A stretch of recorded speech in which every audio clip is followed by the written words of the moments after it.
I put myself in the little corner. I hope it's recording. I can never tell what it's doing, but for sure.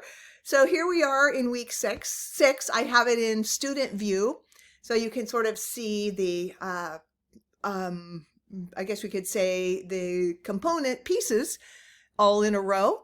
So you can see, start here. This is where you're going to start the week 6 launch. So I'm making it right now. So you're going to click it to see what's coming at you for week 6. You already know that you've submitted a rough draft for your definition paper. And this paper needs to be turned back to your peer via Canvas by Tuesday night, by Tuesday at 11:59 p.m. You're going to have till Saturday to finish it and upload it. So your actual, finished paper of your definition paper is due a week from yesterday. So it'll be due on Saturday. So you have all week. That's why, as soon as you can, do the peer review part so that you can get the peer's paper back to them so they can start working on their revisions. You should be working on your revisions even if you never got a feedback from a peer. You start working on your revisions right away because you only have just a little less than a week to make that paper into what you want it to be for submission.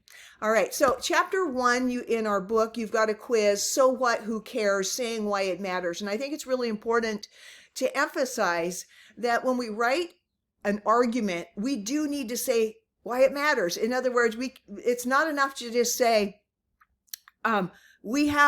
there's a growing plastic bag problem with the United States of America and what it's doing to our oceans, and we need to do something about it. Well, we need to say why it matters, because saving the ocean means saving ourselves or saving our children's future or whatever. We've got always, no matter what argument we make, we can't just say that it exists. We got to imagine that people are going, well, so what? So what if there's plastic bags in the ocean? We got to make them care, all right? So that's part of our job as writers, is not just to say what's happening and how bad it is, but why it matters. So I want you to get used to thinking of that. It isn't enough, again, just to make a claim and support it. You've got to be able to say why it matters to the reader. All right, I'm also emphasizing this week, as you can see by your papers that you've been getting back, I'm still grading the summary response papers, and if there's a theme that I could say I'm seeing, it's that people need to be mindful of your paragraph lengths and upgrade your vocabulary and the way you're saying things in your papers. Don't depend on your skill sets from high school or even your early years here at Cal Poly. You really need to ramp it up and start exerting control over strategies. They don't just happen. You have to employ them.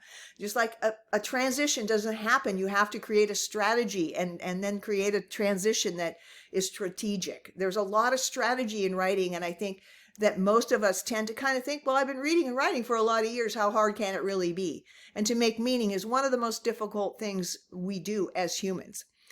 All right, so you'll be able to watch I've got a couple short videos, how to write a strong paragraph. I'm always surprised how we need these brush ups through our writing, our history as writers. We need to be reminded from time to time what makes writing stronger. And so I've got a thing on paragraph lengths.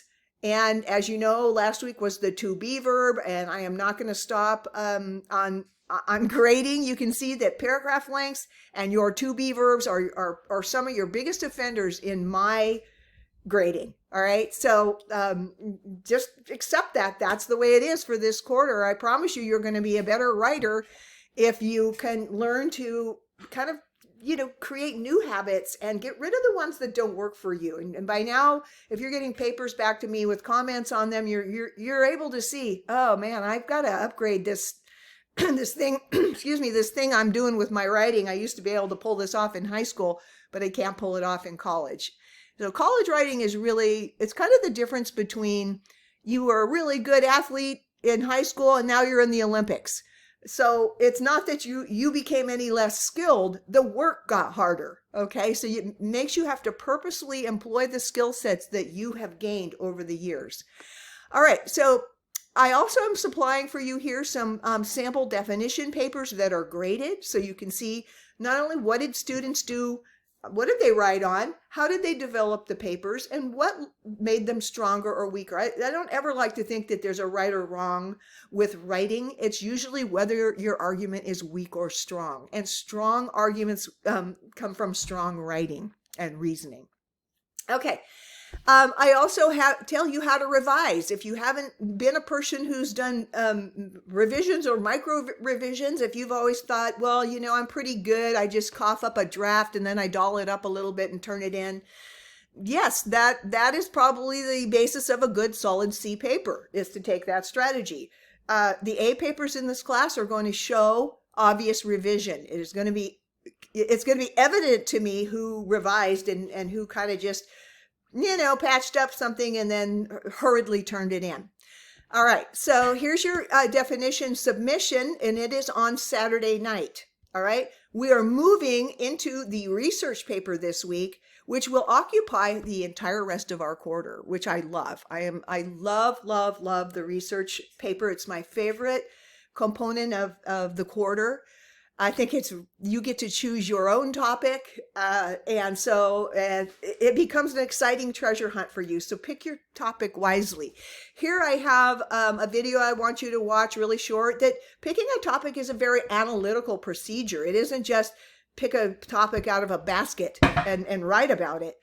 There's more to it than that. And picking the right topic for you is going to make it easier for you to complete this whole research paper project. I have a really fun discussion for you called 3 Trailheads Plus a Fork.